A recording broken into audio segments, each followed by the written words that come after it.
Исәнмез, кадерле укучыларым. Химик реакцияләрнең классификациясын өйрәнүне дәвам итәчәкбез. Әйдәгез искә төшереп алыйк. Химик реакцияләр ничек классификацияләнәләр? Реакциягә керүче һәм барлыкка килүче матдәләрнең саны һәм составы буенча кушылу, таркалу, алмашу реакцияләре булына бүленә. Оксидлашу дәрәҗәсе үзгәрүенә карап оксидлашу кайтарылу реакцияләре. Агрегат халаты буенча гомоген, агрегат халатлары бер төрле, газ плюс газ, сыек плюс сыек. Гетероген агрегат халатлары төрле, укучылар игътибар итегез әле. Каты плюс каты, шулай ук гетероген реакцияга керә. 4-нче, җылылык эффекты буенча экзотермик һәм эндотермик реакцияләргә бүленәләр. Бүгенге безнең темабыз иң кызык һәм иң мөһим темаларның берсе. Дәресебезне кызыклы факторлардан башлап китәсем килә. Су кайнаган вакытта аның молекулалар 650 метр/секунд тизлек белән хәрәкәт итәләр. Ураган сәгатенә 125 миль тизлек белән хәрәкәтләнә. Төнлә чәчләре керенүсе, көндез тизрәк үсәләр. 10 һәм 11 сәгать тирәсендә үсү тизлеге арта башлый, 14-16 сәгатьтә пикка җитә. Кан артериядә 500 мм/секунд, венада 550 мм/секунд, капиллярларда 1 мм/секунд тизлек белән йөри. Планетада иң акрын хәрәкәт итүче имезүчеләр классына кергән хайван ленивец. Ул 1 минутка 2 метр тизлек белән хәрәкәт итә. Иң көчле җил Антарктидада, Виктория үзәнендә. Җилнең тизлеге 125 метр/секундка җитә. Укучылар, әйтегез әле, бу факторларның барысында нәрсә берләштерә? Әйе, дөрес әйтәсез. Бу факторларның барысында тизлек берләштерә. Математика һәм физик фәннәрендә карый торган тизлек турында сүз бармы? Бүгенге дәрестә без сезнең белән химик реакцияләрнең тизлеге турында танышып төшәкбез. Димәк, безнең дәресебезнең темасы химик реакцияләрнең тизлеге һәм аңа тәэсир итү шартлар турында булачак. Сезгә билгеле булганча, кайбер химик реакцияләр бик тиз, мәсәлән, утынның януы, күкернең януы, икенчеләре исә, мәсәлән, чирүп процессы, тимернең тутыгы бик акрын бара. Химия сәнәгатендә җитештерүчәнлекне арттыру өчен шартлар тудыралар. Химик реакция тизлеге нәрсә ул? Химик реакция тизлеге реагирлашучы матдәләрнең берсенең вакыт берәмлегендә концентрациясе үзгәрү белән билгеләнә. Тизлек В хәрефе белән билгеләнә. В тигез була C1 минус C2 бүленгән T2 минус T1 яки дельта C бүленгән дельта T. C моляр концентрация, өлчәү берәмлеге моль бүленгән литр. Башлангыч концентрация ахыргы концентрациядан һәр вакытта зур була. Әйдәгез гади мәсьәлә тишеп алыйк. Сезгә бирелгән реакция H2 плюс йод 2 килеп чыга 2H йод. Матдәләр барысы да газ халәтендә.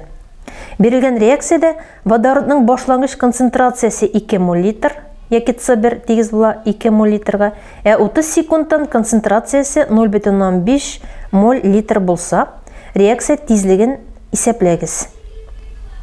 C2 безнең тигез була 0,5 моль бүленгән литрга, T1 тигез була 0-га, T2 тигез була 30-га. Димәк, әлеге саннарны формуласына генә куябыз.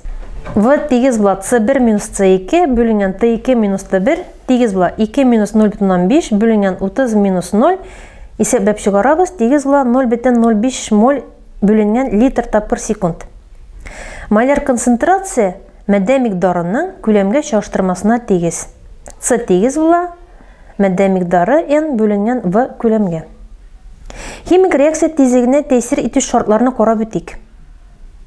Химик реакция тизлегенә тәэсир итү шартлар: реагирлашучы матдәләрнең табигате, реагирлашучы матдәләрнең концентрациясе, реагирлашучы матдәләрнең ырыну өслеге, температура, катализатор һәм ингибитор. Кадерле укучылар, химик реакциянең тизлегенә тәэсир итү шартлар белән танышып алыйк.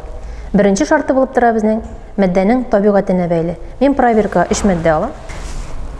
Беренче проверка магний порошок салдым, икенче проверка тимер порошок салдым һәм анысына хлорид кислотасы салабыз.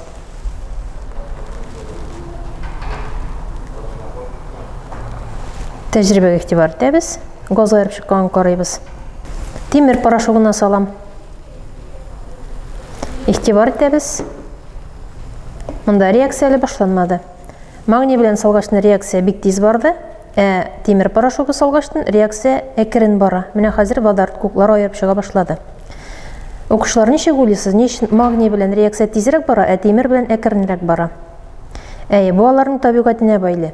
Әгәр дә металларның электрохимик эшләнешләрен карасак, магний алдарак урнашкан, димәк магний металлы көчлерәк, тимер безнең соңрак урнашкан, тимер анардан көчсезрәк. Шуңа күрә реакция магний белән тизрәк бара, тимер белән әкренрәк барачак. Икенче реакция белән танышып бетәбез. Матдәләрнең концентрациясенә бәйле. Бу концентрация эреме халәтендә булган матдәләргә һәм газ халәтендә булган матдәләргә генә кагыла. Ике пробиркага цинк металлы салдым. Хәзер өстенә берсенә куертылган хлорид кислотасы салабыз, икенчесенә сыйгайтылган хлорид кислотасы салабыз. Һәм карыйбыз ничек бара реакция.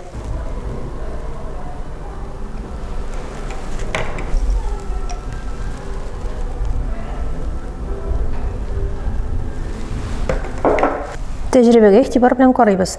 Беренче проверкада куертылган хлорид кислотасы салдым, икенче проверкада концентрациясе әзрәк булган хлорид кислотасы салдым. Игътибар белән карасагыз, беренче проверкада реакция тизрәк бара. Димәк, нәтиҗә ясыйбыз. Концентрациясе зуррак булган саен реакция тизрәк бара. Өченче тәҗрибәне карап алабыз. Реагирлашучы матдәнең ислегенә туры пропорциональ. Проверка тимер порошогы салдым һәм тимерне кодык халәтендә салдым. Икесенә дә хлорид кислотасы агызабыз.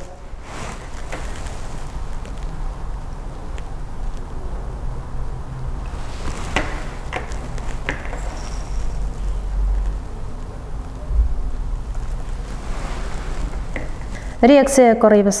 Димәк, порошок халәтендә тимер белән реакция тизрәк бара, ә менә вакланмаган тимер белән реакция әкрен бара. Димәк, нәтиҗә ясыйбыз. Ырыну үслеге зуррак булган саен реакция тизрәк бара. Дүртенче шарты белән танышып бетәбез. Реакциянең тизлеге температурага бәйле. Мин кулыма алюминий металл алдым. Алюминийны кул белән тотарга ярый, чөнки ул зарарлы түгел. Хлорид кислотасы салабыз. Күргәнегезчә, монда бернинди реакция да бармый. Реакция тизрәк барсын өчен жылытырга кирәк. Проверканы жылытабыз. Башта тулысынча жылытырга кирәк, аннары төбәңнән жылытабыз.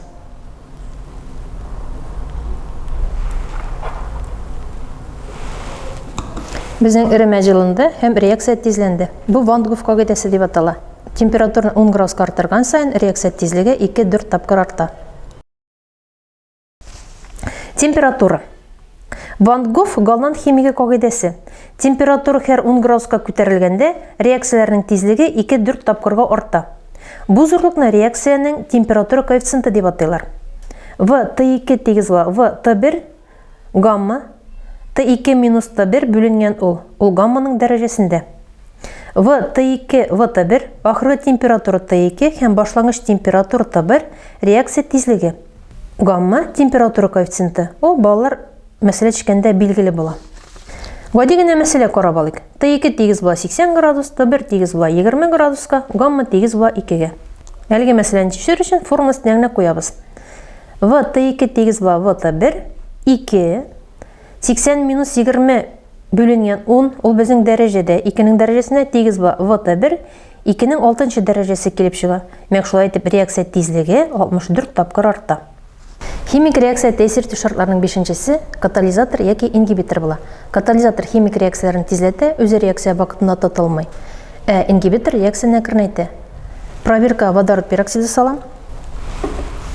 Водород пероксиды әзгенә температурадан да таркала башлый. Монда безнең менә бәләкәй генә кислород молекулалары ябып чыкканлыгы күренә. Бу реакция бик әкрен бара, реакцияны тизләтүче матдә истибез. Әзгенә кашыгыч белән марганец диоксиды салам.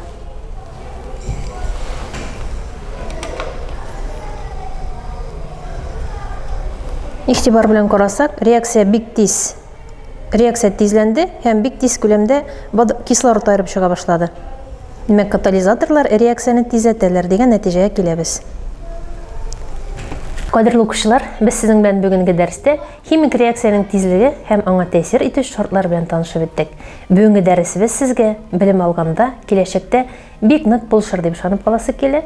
Игътибарыгыз өчен бик зур рәхмәт. Сау булыгыз. Киләсе очрашуларга кадәр.